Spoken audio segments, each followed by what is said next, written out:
Hello everyone, today we'll be reading Chapter 3 of James and the Giant Peach.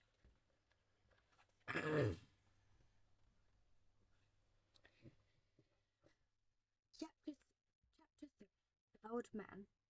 It was at this point that the first thing of all, the rather particular thing that led to so many other much more particular things happened to him.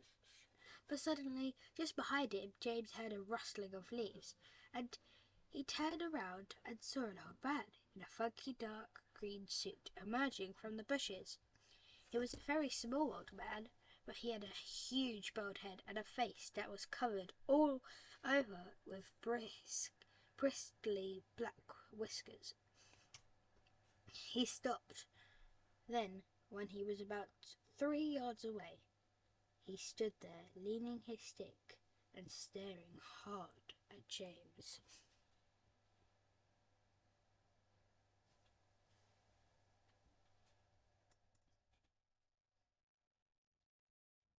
When he spoke, his voice was very slow and creaky. "Come closer to me, little boy," he said, beckoning to James with a finger. "Come right up close to me, and I will show you something wonderful." James was too frightened to move. The old man hobbled a step too nearer. And then he put a hand into his pocket of his jacket and took out a small white paper bag. "You see this? He whispered, waving the bag gently in front of James's face. "You know what this is, my dear? You know what is in this little bag?"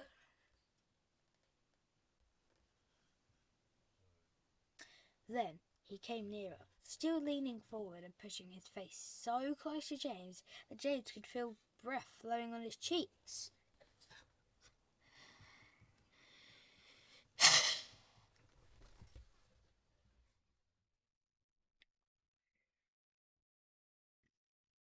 The breath smelled rusty and stale and slightly mildewed the air in the old cellar.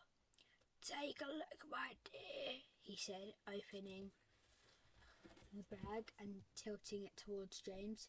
Inside it, James could see a mass of tiny green things that looked like little stones or crystals, each one about the size of a grain of rice.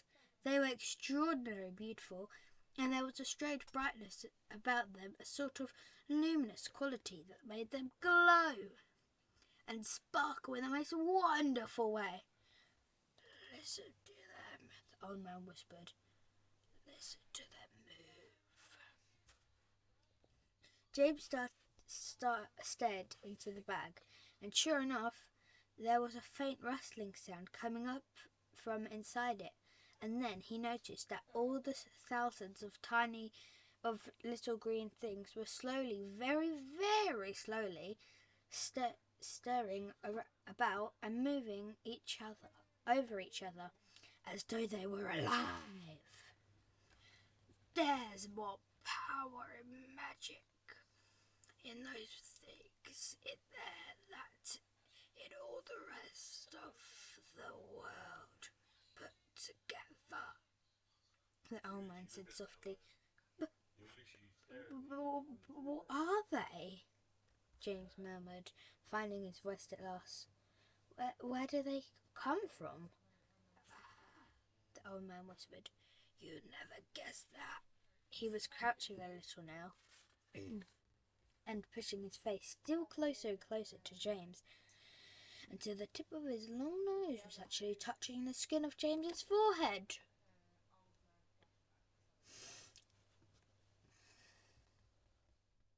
Then, suddenly, he jumped back and began waving his stick madly in the air. "Crocodile tongues!" he cried. 1,000 long slimy crocodile tongues poured up in the skull of a dead witch for 20 days and nights with the eyeballs of a lizard.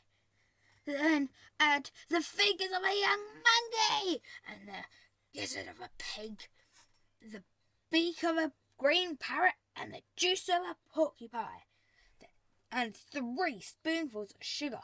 Stew for another week, and then let the moon do the rest. All at once he pushed the white paper bag into James's hand and said, "Here you go, take it. It's yours." Well, that's the end of that chapter. Then we go to chapter 4, The Little Green Things. Stay tuned. Hope you enjoy. Bye.